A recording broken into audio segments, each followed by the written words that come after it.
विविध आरोपांमुळे मंत्रिपदावरून दूर व्हावं लागलेल्या एकनाथ खडसेंनी विधानसभेत बोलताना आपल्याच सरकारला घरचा आहेर दिलाय।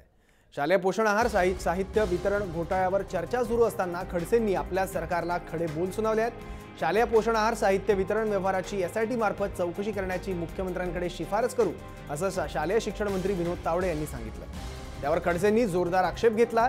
तुम्ही मंत्री आहात, शिफारस कसली करता? शिफारस न करता थेट चौकशीचे आदेश द्या, अशा शब्दांमध्ये त्यांनी आपल्याच सरकारला घरचा आहेर दिला।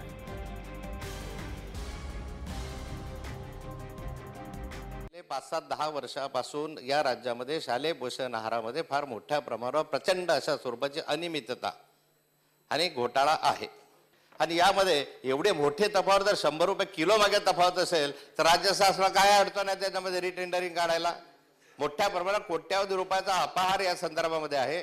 आणि माझी मागणी राहणार आहे की हा कोट्यावधी रुपयाचा गैरव्यवहार आहे, याची स्पेशल इन्व्हेस्टिगेशन टीम SIT नेमून या सगळ्या कोट्यावधी रुपयाचे गैरव्यवहाराची चौकशी राज्य सरकार करणार आहे का? हा अनियमितता आहे, मुलांच्या जीवनाशी खेळ खेळत आहेत। आणि या माध्यमातून जळगाव कोल्हापूर सारख्या शहरांमध्ये या ठिकाणी पोलिसांना हे देऊन सुद्धा गुन्हे दाखल न करण्याचं कारण काय?